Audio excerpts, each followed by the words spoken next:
Assalamualaikum warahmatullahi wabarakatuh. Perkenalkan, saya Ririn Anjeli SN dengan NIM 216105. Pada video kali ini saya akan mempresentasikan tentang gangguan keterampilan berbahasa yang meliputi gangguan keterampilan menyimak, gangguan keterampilan berbicara, gangguan keterampilan menulis, dan gangguan keterampilan membaca.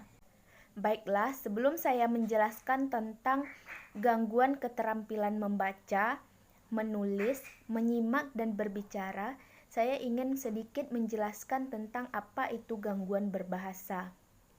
Gangguan atau kelainan dalam berbahasa merupakan salah satu jenis kelainan dalam berkomunikasi. Kelainan ini mengakibatkan seseorang tidak mampu untuk memberikan simbol atau lambang yang diterima. Dan begitupun sebaliknya, seseorang tidak mampu mengubah konsep pengertian menjadi simbol-simbol yang diberikan oleh orang lain. Gangguan berbahasa ini banyak terjadi akibat gangguan pada perkembangan syaraf, terutama pada otak yang merupakan pusat dari berbagai aktivitas manusia, termasuk dalam berbicara atau berbahasa. Akan tetapi, kondisi lingkungan juga dapat berdampak pada kemampuan berbahasa seseorang. Dalam gangguan berbahasa ini terdapat 4 bagian. Yang pertama yaitu gangguan keterampilan menyimak. Gangguan keterampilan menyimak merupakan proses memasukkan atau menerima ilmu pengetahuan dan informasi ke otak dengan short memory yaitu ingatan jangka pendek dan long memory atau ingatan jangka panjang. Dan terdapat beberapa hal yang menjadi penyebab gangguan keterampilan menyimak ini. Yang pertama yaitu kecilnya daya tampung ingatan akibat banyaknya informasi yang diterima. Kedua yaitu kesulitan dalam memproses lambang-lambang bunyi yang diserap ketika menyimak. Ketiga yaitu beberapa lambang yang berbeda masuk secara bersamaan. Keempat, pengertian yang sudah disimpan mapan terguncang labil. Artinya yaitu pengertian yang sudah tersimpan tidak mau berdamai dengan pengertian yang baru masuk.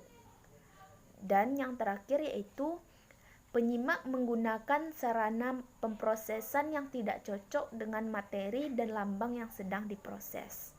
Menurut Hermawan tahun 2012, faktor yang mempengaruhi gangguan keterampilan menyimak dibagi menjadi 2, yaitu faktor internal dan faktor eksternal. Faktor internal yaitu mempengaruhi keterampilan menyimak adalah masalah pendengaran, kelebihan masukan, minat pribadi, dan berpikir yang terlampau cepat.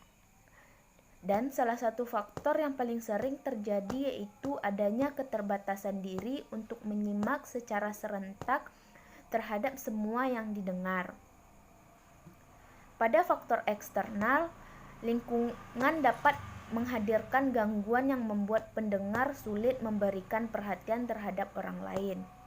Gangguan ini merupakan rangsangan-rangsangan yang bertentangan dan dapat mengalihkan perhatian dari informasi pokok yang diinginkan. Selain faktor lingkungan, faktor materi pembicara, gaya dan teknik pembicara juga dapat menjadi gangguan dalam keterampilan menyimak. Bagian yang kedua yaitu gangguan keterampilan berbicara. Gangguan keterampilan berbicara sangat banyak dan luas.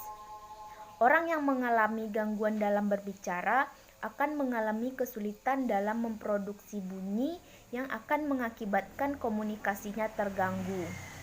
Dalam studi tentang gangguan berbicara, secara umum gangguan berbicara ini meliputi gangguan kefasihan, gangguan artikulasi, dan gangguan suara.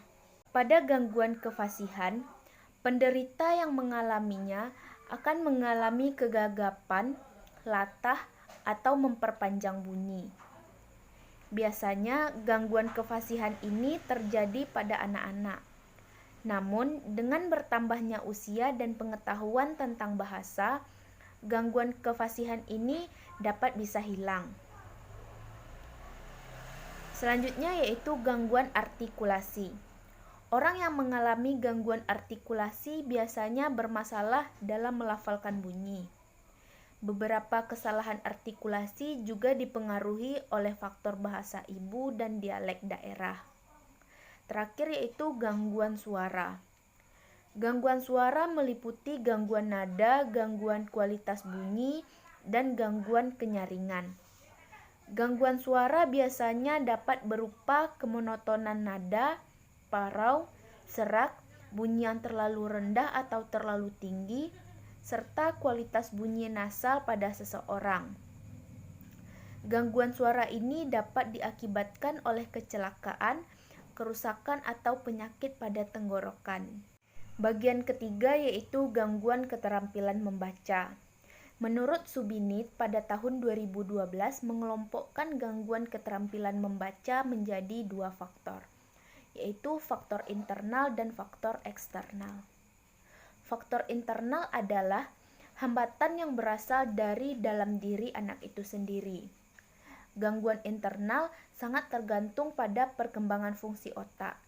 Gangguan internal ini dibagi menjadi 2, yaitu pertama faktor jasmaniah.